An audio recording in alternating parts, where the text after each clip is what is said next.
ndinoswera ndichiona kuti nyaya dziri kufamba sei. Pamwe unosangana nenyaya dzakanaka, pamwe unosangana nenyaya dzisina kunaka, dzisingafadzi. Handiti asi mazukuru ndoda kuti ndiudze chokwadi. Zvimwe zvese tikarasikirwa nazvo hazvina dambudziko as long upenyu hwedu tichiri nawo. Handiti pane vamwe vazukuru vangu hanhubu nyanyanyanhunzva tunzva chaidzoka vaunotoshawa kuti vanofunga sei. Handiti so chiteerera ndisanda kudzai nyaya ndinayo. Kana ukasati subscribe, turn on your notification bell so that whenever we upload a video you will be notified. Thanks very much for all your unwavering support. Yamuri kuramba muchipa pachannel penyu basa richienda mberi. Also let's go and support Saint TV Foundation. Handiti ndaisa namba pa first pinned comment.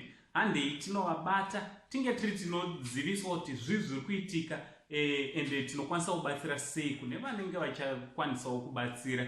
Thank you very much kune vese vari kusapota Saint TV Foundation. Handiti inzwai vazukuru, takabva tasanganawo nemashoko ari kuratidza kuti zvoni Matthias Mary ari kunzi akabatwa nkunzi kana kuti akarobhewa zukuru at gunpoint pambudzi roundabout kuHarare.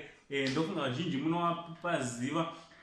Muri kunzi zvoni pakangoita tumahonda fit. Vakomana tumahonda fit vazukuru vangu vanodhiraivha mahonda fit vari kutozviziva. Ngatimbomira izvozvo. Handiti andipangobudikira kered nekeblue kobva twamubhloka mukomana obva atobuda nepfuti. Andobva mutorera $400 vazukuru. Zuva iroro anga atobva kutonopefoma kune imwe show.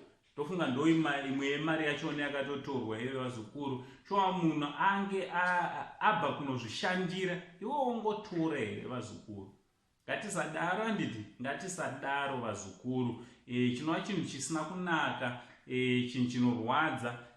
Azotaurawo Matthias Mary mashoko ekuti ekuyambirawo kuti pafestive season panapa ngatingei tiri tinofamba takangwarira mashurugwa akadai vazukuru, mbavha nhunzva dzakadaiwo, nekuti tichagara tiinadzo rini narini vazukuru. Ndochandoda kukuudzai chatinogona kungoita kutongoifambawo takangwarira kuzoti tinogona kusangana nevanhu vakadai. Handiti also nekungonamatawo vazukuru kuti Mwari atichengetedze patinenge tichifamba tirwirwe naMwari, especially kuti vanhu ava vanenge vakagarwa nemweya svina chaizvo kuti vanogona kusiya vakukwadza kana kutouraya munhu. Maincidents akawanda ekuti unozonzwa kuti munhu akatourayiwa. Handiti nenhubu idzodzidzi. So ngatingofambei takangwarira vazukuru. Handiti so ndo zvakaitika kuna Matthias Mary, asi tinotenda Mwari nekuti mari inoshandwa imwe vazukuru. Mari vakatora vakaenda nayo but yeupenyu achiri nawo. Handiti mushure mekunge vatora mari vanonzi vakabva muvhurira nzira obva dhiraivha yake obva enda kumba. Ndo zvakaitika kuna Matthias Mary. Ngataura nemumacomments kuti what do you think vazukuru nenyaya yemhondi idzi, mbavha idzi, zvanhu zvisingade kushande zvinongojaira kuita zvekumupona nekubira vamwana. Ngataura nemumacomments.